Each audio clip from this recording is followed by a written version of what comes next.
Hi friends, Renuka kitchen ಗೆ ಸ್ವಾಗತ. ನಾನು ಇವತ್ತು ಉಳ್ಳಾಗಡ್ಡಿ ಪಕೋಡ ಮಾಡೋದು ಹೇಳ್ಕೊಡ್ತೀನಿ. ಬಿಸಿ ಬಿಸಿಯಾದ ಪಕೋಡ ಎಲ್ಲರಿಗೂ ಇಷ್ಟ ಆಗುತ್ತೆ ಚಳಿಗಾಲದಲ್ಲಿ. ಅದಕ್ಕೆ ಇವತ್ತು ನಾನು ನಿಮಗೆ ಯಾವ ರೀತಿಯಾಗಿ ಈಜಿಯಾಗಿ ಮಾಡ್ಬೇಕಂತ ತೋರಿಸ್ತೀನಿ. ಈ ಉಳ್ಳಾಗಡ್ಡಿ ಪಕೋಡ ಮಾಡೋದಕ್ಕೆ ಬೇಕಾಗುವ ಇಂಗ್ರೀಡಿಯೆಂಟ್ಸ್: ಕಡಲೆಬೇಳೆ ಹಿಟ್ಟು, ಅಜ್ವಾನ, ಕರಿಬೇವು, ಹಸಿಮೆಣಸಿನಕಾಯಿ, ಉಪ್ಪು, ಎಣ್ಣೆ, ಒಂದು ಉಳ್ಳಾಗಡ್ಡಿ.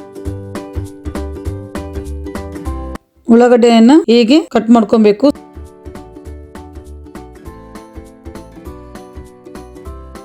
ನೋಡಿ, ಈಗ ಈ ತರ ಸಣ್ಣದಾಗಿ ಕಟ್ ಮಾಡ್ಕೊಬೇಕು. ಒಂದು ಬೌಲ್ನಲ್ಲಿ ಕಟ್ ಮಾಡಿದ್ದ ಉಳ್ಳಾಗಡ್ಡೆಯನ್ನು ಹಾಕಬೇಕು. ಈಗ ಒಂದು 200 ಗ್ರಾಮ್ ನಾವು ಕಡಲೆಬೇಳೆ ತಗೊಂಡಿದ್ವಲ್ಲ ಅದನ್ನು ಹಾಕ್ತಾ ಇದ್ದೀವಿ. ಒಂದು ಅಜ್ವಾನ ಹಾಕ್ತಾ ಇದ್ದೀವಿ. ಕತ್ತರಿಸಿದ ಹಸಿಮೆಣಸಿನಕಾಯಿ ಹಾಕ್ತಾ ಇದ್ದೀವಿ. ಕರಿಬೇವು ಹಾಕ್ತಾ ಇದ್ದೀವಿ. ಸಾಲ್ಟ್ ನಿಮಗೆ ಎಷ್ಟು ಬೇಕಷ್ಟು ರುಚಿಗೆ ತಕ್ಕ ಸಾಲ್ಟ್ ಹಾಕಿ ಚೆನ್ನಾಗಿ ಮಿಕ್ಸ್ ಮಾಡ್ಕೊಳ್ಳಿ. ನಿಮಗೆ ಅದಕ್ಕೆ ನೀರು ತುಂಬ ಜಾಸ್ತಿ ಹಾಕಕ್ಕೆ ಹೋಗಬೇಡಿ, ಸ್ವಲ್ಪ ಸ್ವಲ್ಪ ಹಾಕಿ ಕಲಿಸ್ಕೊಳ್ಳಿ. ಇಲ್ಲಾಂದರೆ ನೀರು ಬಿಟ್ಕೊಂಡ್ಬಿಡುತ್ತೆ. ನೀರು ಬಿಟ್ಕೊಂಡ್ರೆ ಉಳ್ಳಾಗಡ್ಡಿ ಪಕೋಡ ಅಷ್ಟು ರುಚಿಯಾಗಿ ಬರಲ್ಲ. ನಾನು ಯಾವ ರೀತಿಯಾಗಿ ಒಂದು ಹದಕ್ಕೆ ಕಲಿಸ್ಕೊತ ಇದ್ದೀನಿ ಹಿಟ್ಟನ್ನು, ಆ ಒಂದು ಹದಕ್ಕೆ ಕಲಿಸ್ಕೊಳ್ಳಿ. ಒಂದು ಬಾಣಲಿಯಲ್ಲಿ ಎಣ್ಣೆ ಹಾಕಿ ಕಾಯಿಸ್ಕೊಳ್ಳಿ. ನಾನು ಸ್ವಲ್ಪ ಜಾಸ್ತಿನೇ ಎಣ್ಣೆ ಹಾಕ್ತಾ ಇದ್ದೀನಿ. ತುಂಬ ಕಡಿಮೆ ಎಣ್ಣೆ ಹಾಕಕ್ಕೆ ಹೋಗಬೇಡಿ. ಸ್ವಲ್ಪ ಜಾಸ್ತಿ ಆದರೆ ನಿಮಗೆ ಪಕೋಡ ಈಜಿಯಾಗಿ ಚೆನ್ನಾಗಿ ಗರಿಯಾಗಿ ಬರ್ತವೆ. ಹೀಗೆ ಒಂದೊಂದೇ ತೆಳ್ಳಗೆ ಕೈಯಲ್ಲಿ ಮಾಡಿಕೊಂಡು ಈ ರೀತಿ ಎಣ್ಣೆಯಲ್ಲಿ ಹಾಕಿ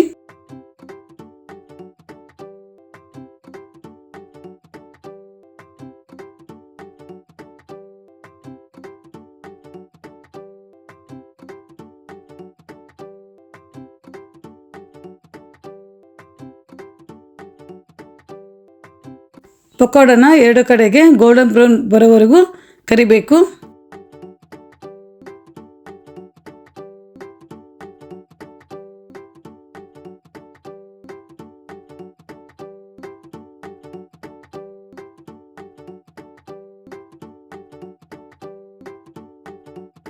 ಈಗ ಒಂದು ಕಡೆಗೆ ಆಗಿದೆ, ಇನ್ನೊಂದು ಕಡೆಗೆ ತಿರ್ಸ್ಬೇಕು. ಪಕೋಡ ಗೋಲ್ಡನ್ ಬ್ರೌನ್ ಬರೋವರೆಗೂ ಕರೀರಿ. ನೋಡಿ, ಈಗ ಗೋಲ್ಡನ್ ಬ್ರೌನ್ ಕಲರ್ ಆಗಿದೆ. ಈಗ ಸ್ಟವ್ ಅನ್ನು ಆಫ್ ಮಾಡ್ತೀನಿ. ನೋಡಿ, ಕಲರ್ ಎಷ್ಟು ಚೆನ್ನಾಗಿ ಕಾಣಿಸ್ತಾ ಇದೆ. ಕರ್ದಿರುವ ಪಕೋಡವನ್ನು ಒಂದು ಪ್ಲೇಟ್ ನಲ್ಲಿ ಸರ್ವ್ ಮಾಡ್ಕೊಳ್ಳಿ. ಬಿಸಿ ಬಿಸಿಯಾದ ಟೀ ಜೊತೆಗೆ ಎಂಜಾಯ್ ಮಾಡಿ. ಈ ನನ್ನ ವಿಡಿಯೋ ಇಷ್ಟವಾದಲ್ಲಿ ಸಬ್ಸ್ಕ್ರೈಬ್, ಕಮೆಂಟ್, ಶೇರ್ ಮಾಡಿ. Thank you for watching.